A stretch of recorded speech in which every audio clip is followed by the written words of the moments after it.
Hello guys, क्या हाल है। आज मैं आप लोगों के लिए एक नया टॉपिक लेके आया हुआ हूँ, potential energy due to spring. तो स्प्रिंग के बारे में हम लोग ने पिछले लेक्चर में लॉज ऑफ मोशन में पढ़ा हुआ है कि एक स्प्रिंग पे कितना फोर्स लगता है। थोड़ा सा भी बता दे रहा हूँ समरी। तो हम लोग को अब ये पता लगाना है कि एक स्प्रिंग पर कितनी पोटेंशियल एनर्जी लगती है। एक स्प्रिंग कितनी पोटेंशियल एनर्जी बना सकता है। ठीक है, तो चलिए आइए स्टडी करते हैं ज़्यादा बिना वक्त ज़ाया किए हुए। देखो,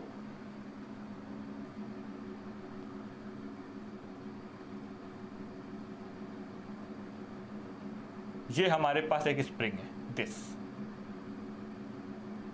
ठीक। देख,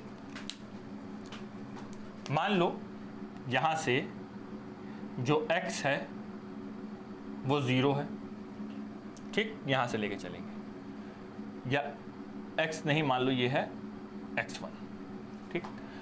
और यहां से हम ऐसे फोर्स लगाएंगे, दिस फोर्स। शुरू में हम इस पे कोई फोर्स नहीं लगा रहे हैं, तो हमारा फोर्स कैसा है अभी 0। जैसे ही फोर्स हमने लगाना शुरू किया, ऐसे मैंने फोर्स लगाना शुरू किया, तो यहां पे आए तो मेरा फोर्स लगा इस पोर्शन पे F1, और दबाया फोर्स लगा F2, और दबाया फोर्स लगा F3। जैसे जैसे हम स्प्रिंग दबा रहे हैं वैसे वैसे हमारा फोर्स बदल रहा है, फोर्स ज़्यादा होता जा रहा है। मतलब ये फोर्स कैसा है, वेरिएबल फोर्स। और ये variable force due to spring कितना होता है, तो this is K into X, minus KX होता है। क्यों?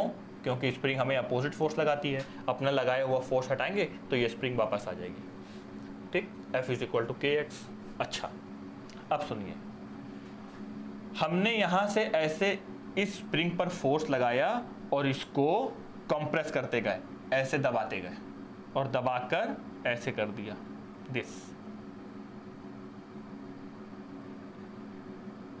This force. मतलब कितना चले, ये पॉइंट था x1 और यहां से इसको दबा के यहां तक लिया है, दिस पॉइंट इज x2। तो इसको कहां से कहां तक लिया है, x1 से x2 तक, और यहां पे चिटकिनी लगा के एक ट्रिगर लगा के सेट कर दिया और अपना लगाया हुआ फोर्स हटा लिया। अब सुनिए, फोर्स लगा के हमने इस पे डिस्प्लेसमेंट किया। फोर्स मल्टीप्लाइड बाय डिस्प्लेसमेंट क्या कहलाता है, वर्क। तो हमने इस स्प्रिंग पे वर्क किया, और वर्क करके इस स्प्रिंग पे हमने ऐसे वर्क किया, यहां पे चिटकिनी लगाई और वर्क करके हमने अपना फोर्स हटा लिया। तो अब आप बताइए, मेरा लगाया हुआ सारा वर्क कहां चला गया, तो आंसर इस स्प्रिंग में, ठीक। उस वर्क को हम क्या नाम देंगे, तो आंसर एनर्जी, ठीक।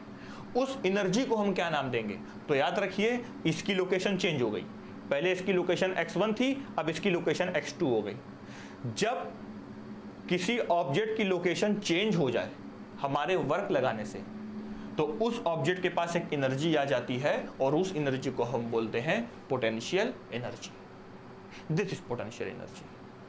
तो हमने जितनी एनर्जी इस स्प्रिंग पे दी और अपना हाथ हटा लिया, तो मेरी लगाई हुई सारी एनर्जी इस स्प्रिंग के अंदर चली गई, और उस एनर्जी को ही हम क्या बोलेंगे, पोटेंशियल एनर्जी, दिस। अच्छा, सबूत क्या है, सबूत ये है, यहां से ट्रिगर हटाओ, स्प्रिंग खूब तेज से भागेगी। कितनी एनर्जी से, जितनी एनर्जी हमने इस पे लगाई। हमने इस पे वर्क किया 100 जूल, तो इसके पास पोटेंशियल एनर्जी आ गई 100 जूल। हमने इस पे वर्क किया यहां से यहां तक 200 जूल, पोटेंशियल एनर्जी इस पर आ गई 200 जूल। और जैसे ही मैं यहाँ चिटकनी हटाऊंगा तो 200 जूल से ये अपनी पोजीशन में वापस जाएगी, ठीक है। अच्छा, अब सुनिए, यहां पे हमने वर्क डन किया, यहां पे हमने वर्क डन किया, यहां पे हमने वर्क डन किया, यहां वर्क डन किया, यहां वर्क डन किया। अलग अलग पोजीशन पे हमारा फोर्स चेंज हो रहा है, तो हमारा वर्क डन भी चेंज हो रहा है। दिस इज वेरिएबल फोर्स, और वेरिएबल फोर्स का फॉर्मूला क्या है, dw is equal to close integration of f dot dx। This कहां से कहां तक करेंगे, x1 से x2 तक करेंगे। बोलिए है कि नहीं। ये फॉर्मूला किसके लिए, वर्क डन के लिए लिखा था। वर्क डन के पिछले लेक्चर में जाके देखिए, वेरिएबल फोर्स के लिए, वेरिएबल फोर्स के लिए वर्क डन का ये फॉर्मूला। हम ये भी लिख सकते थे, work done is equal to force multiplied by displacement. लेकिन ये फोर्स कब होता है, ये फॉर्मूला वर्क डन के लिए कब लेंगे, जब हमारा लगाया हुआ फोर्स कांस्टेंट हो, हर पॉइंट पे फोर्स सेम हो। लेकिन यहाँ अगर फोर्स F1 है, यहाँ अगर हम 10 न्यूटन लगा रहे हैं तो यहाँ 20 न्यूटन लगा रहे हैं, यहाँ 30 न्यूटन लगा रहे हैं, क्योंकि जैसे जैसे स्प्रिंग दबेगी स्प्रिंग भी हमें उल्टा फोर्स लगाएगी, तो हमें उसके फोर्स को दबाने के लिए अपना और फोर्स लगाना होगा। ठीक है, तो दिस इज वेरिएबल फोर्स, और ये फोर्स कितना होता है, kx। चलिए आइए तब करते हैं इस चीज को। वेरिएबल फोर्स था तो वेरिएबल फोर्स के लिए वर्क डन का फॉर्मूला पता था दिस, ये फॉर्मूला कैसे हमने किया, यहां पे छोटा सा हमने डिस्प्लेसमेंट काटा, this displacement dx। w work done में x डिस्प्लेसमेंट हो रहा, तो dw छोटे से वर्क डन में छोटा सा डिस्प्लेसमेंट होगा। ठीक है, तो छोटे से वर्क डन में छोटा डिस्प्लेसमेंट किया, और यहां कहां से कहां तक किया, x1 से x2 तक, x1 से x2 तक किया, तो x1 से x2 तक कर दिया और सबको ऐड कर दिया, ऐड करने का तरीका इंटीग्रेट कर दिया, बस। अब आइए dw का वर्क डन क्या होगा, w, dw का इंटीग्रेशन वर्क डन बोल दिया। अब चलिए इसको देखिए, f क्या होता है, kx डॉट dx, कहां से कहां तक, x1 से x2 तक। k क्या है, स्प्रिंग कांस्टेंट,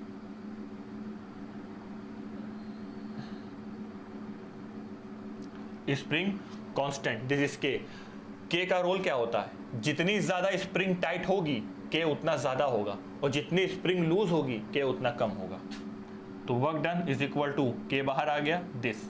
x dx का इंटीग्रेशन क्या होता है, x स्क्वायर अपॉन 2, कहां से कहां तक कर रहे हैं, x1 से x2 तक। बोलिए कोई दिक्कत, कोई दिक्कत नहीं। तो वर्क डन हमारा कितना आया, 1/2 भी बाहर आ गया, हाफ बाहर आ गया, k बाहर आ गया, और x1 से x2 तक कर रहे हैं, तो this is x2 square minus x1 square. तो ये हमारा वर्क डन का फॉर्मूला बना, दिस वर्क डन, ये वर्क डन कितना आया, हाफ k x2 स्क्वायर। एक मिनट,